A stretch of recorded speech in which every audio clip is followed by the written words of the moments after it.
request from Estonia after their airspace was violated by 3 armed MiG-31 fighter jets on Friday, where NATO responded quickly and decisively. Following the meeting, allies issued a strong statement of solidarity and resolve.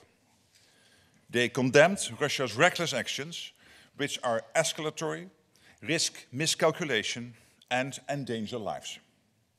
Allies affirmed yet again that our shared commitment to collective defense is unshakable.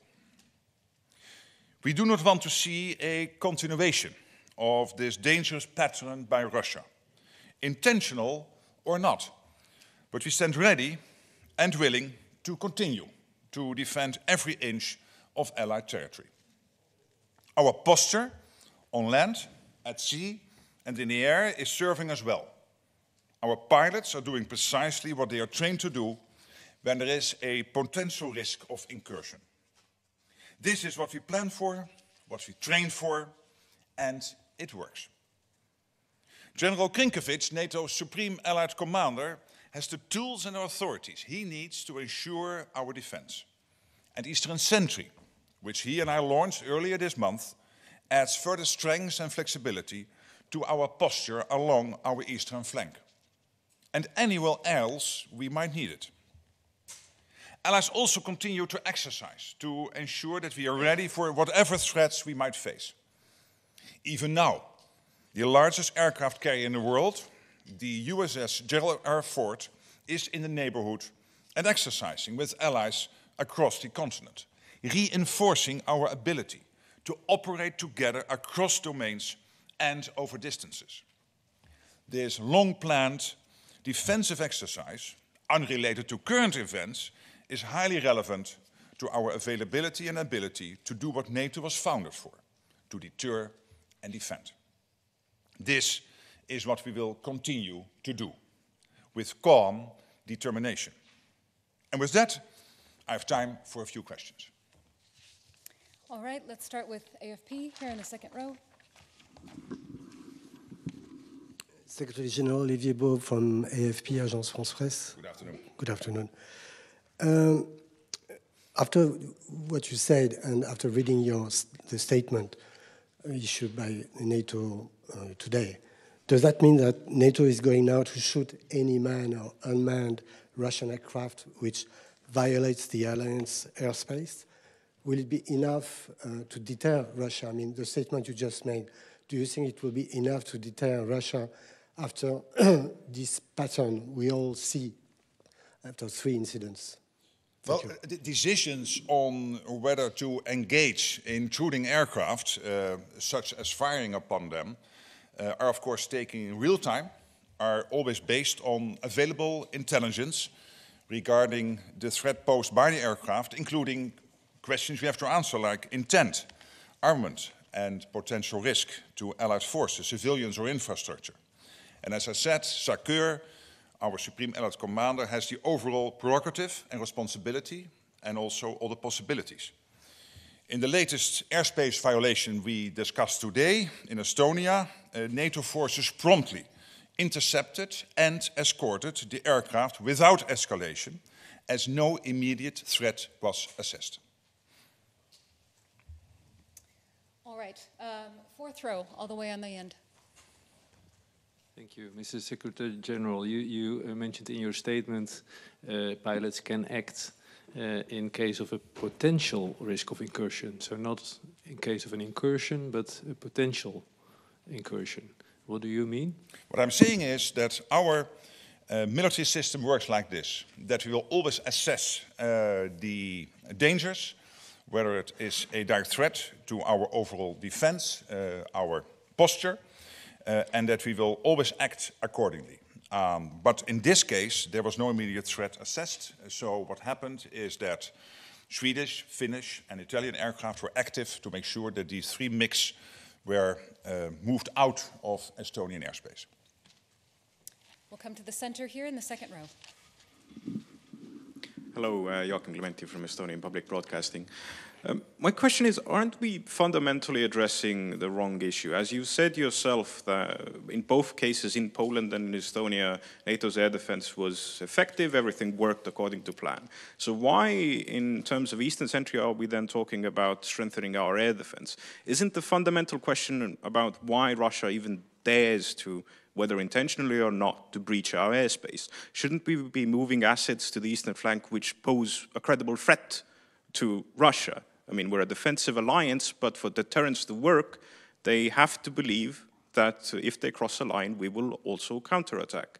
So my question is quite simple, really. Is the alliance prepared to scare the Russians to make these things stop? Of course, but we always have to do that in a way that we assess the situation. And our air defenses did exactly what they are designed to do.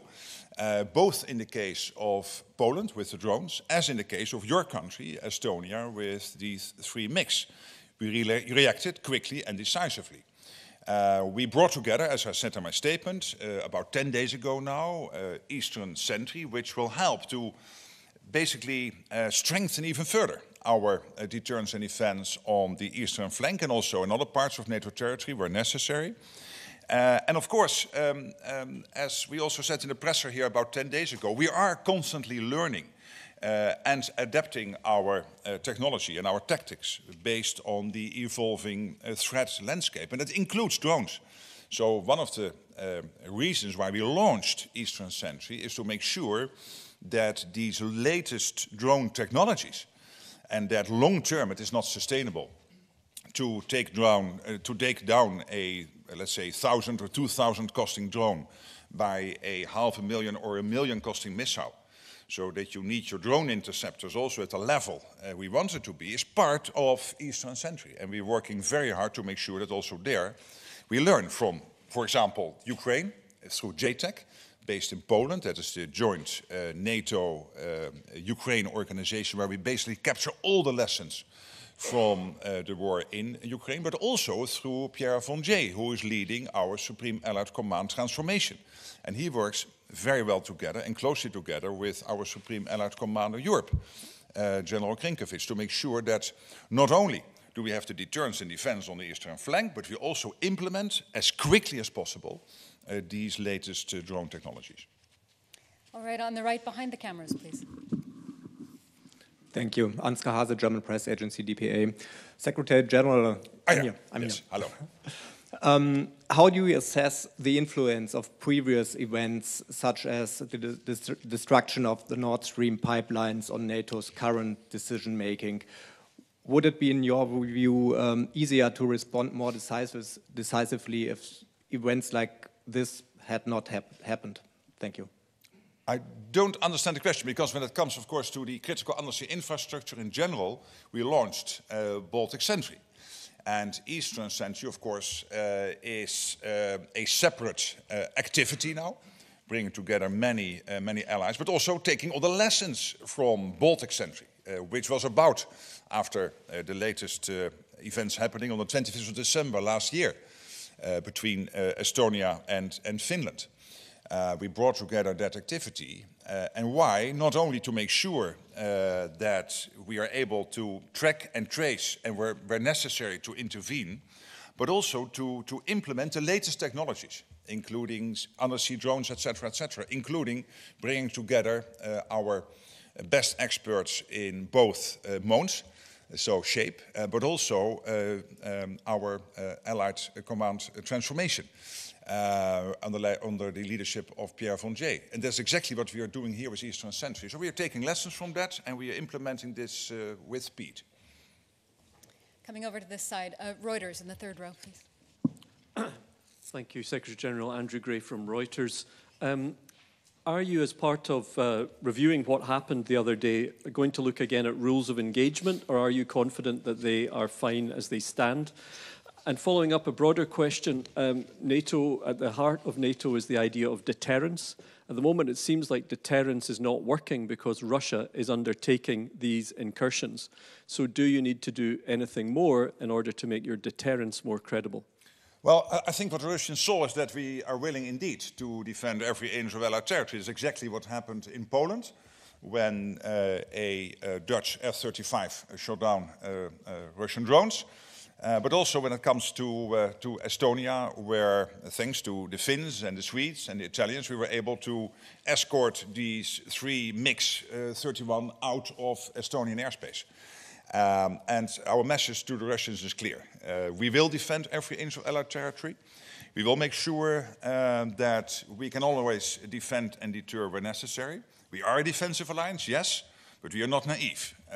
So we see what is happening. And whether it is intentional or not, if it is not intentional, then it is blatantly incompetence. Of course, even if it is incompetence, we still have to defend ourselves. The 4th row, the gentleman with his hand up there, 5th one in. Thank you very much. Antonio Fumagalli for Neue Zürcher Zeitung. Hi, Secretary General. A question, sorry, I'm too close. Is it politically wise to invoke Article 4 now within a couple of days twice? Because of course you are sending a signal to Russia, a signal of nervousness maybe, and this will be listened like this in Russia, of course. And the more practical question about the incident in Estonia, what can you tell us about the Russian fighter jets? Were they armed actually in this moment? Thank you. Well, to begin with your first question, I think these 2 Article 4s are both warranted. And it had to do first with the impact of the drone threat to Poland. This was a multiple amount of drones, so this was different from some other incursions. So I think it was totally clear that the Polish government had to invoke Article 4, and I think it was very useful. And also here, when it comes to Estonia, last Friday, when you look at the location and the duration of the presence of these MiG-31 in Estonian airspace, I think it is absolutely warranted that we had this Article 4 consultation. But let me also make very clear that our Supreme Allied Commander has all the authorities he needs, that this alliance has all the capabilities it needs to, whenever the Russians, whether it is intentional or not, but blatantly, be it incompetence, but at least being reckless and being irresponsible, try to invade Allied airspace, NATO airspace, then we will react. They know, and we will defend ourselves. There's no doubt. The woman in the 2nd row. Thank you. Susana Freires, SIC Portugal. You were mentioning a promptly response from NATO, but don't you think that 12 minutes of MiG-31 flying around Estonian skies is too much? Was it that fast? And you say that if there's a direct threat, NATO will respond. Does it mean that in that case you can shut down whatever is needed, as my colleague from AFP asked? And if I may, regarding what happened in Denmark, do you see any connection with these threats in Romania, Estonia, and Poland? Is there a link with what happened in To your first question, we will always react with calm determination, because we have all the defensive systems in place to make sure that we can defend every inch of LR territory. That's what we have shown, both in the Polish case as well as in the Estonian case. And I really commend the fighter jet pilots from Sweden, from Finland, and of course from Italy, in the Estonian case, but also Germany and Italy and the Dutch when it comes to the Polish situation a week ago, for acting so decisively and so quickly. But of course, to the second half of your first question, as I said before, decisions on whether to engage intruding aircraft, including potentially firing upon them, will always be assessed based on all the elements I just mentioned. And as no immediate threat was assessed here in this case, shooting down the MiGs was not necessary. And of course, what we will always do is to make sure that we react in a proportionate way. But if necessary, you can be assured we will do what is necessary to defend our cities, our people, our infrastructure. But this is how it works. So it doesn't mean that we will always immediately shoot down a plane. We will, as I said, based on clear dimensions, assess the situation real time based on all the available intelligence. And that's exactly what happened here. To your second question, I was just on the phone with the Danish Prime Minister. Of course, There's talk now of 4 big drones who create 3 big drones creating big difficulties in Danish airspace, including the capital's airport. And the Danes are at this moment exactly assessing what happened to make sure what is behind this. We are in very close contact on this, so it is too early to answer your second question. All right, we have time for just a few more questions, and I know we have more than we'll have time to get to. It's Terry, please. 3rd row, wait for the mic. Thanks. Terry Schultz with DW. Just a couple follow-ups, because if you leave me too late, I get to follow up all of these questions. It's a warning. I know, exactly. I mean, you say that the system is working, but wouldn't you rather deter these flights from coming in? So wouldn't it work better if they never entered NATO airspace, if that's working? And how much pressure does it put on NATO now that Poland has said, you know what, we are going to shoot these down? Does that make the rest of the eastern flank, where NATO might not make the same decision in its own Eastern Sentry mission to do that, doesn't that perhaps make some of the other allies a bit more vulnerable if this kind of behavior is going to continue? And are you sure that's all you can say about Copenhagen? Thank you.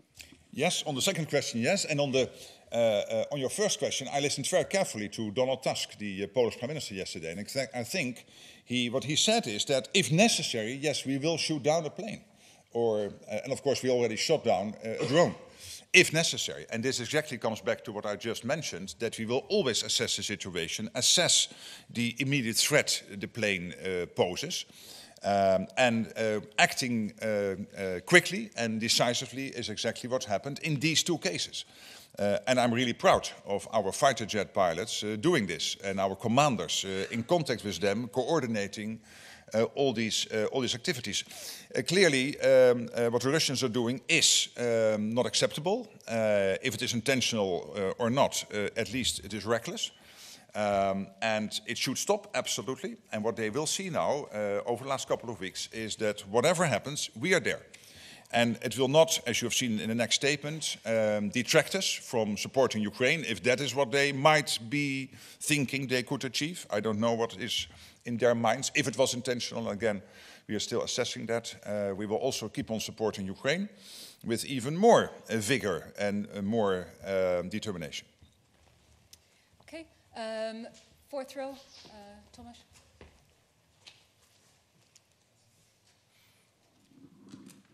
Thanks for the question. Thomas Kuczka with Frankfurter Allgemeine Zeitung. Good afternoon. Good afternoon.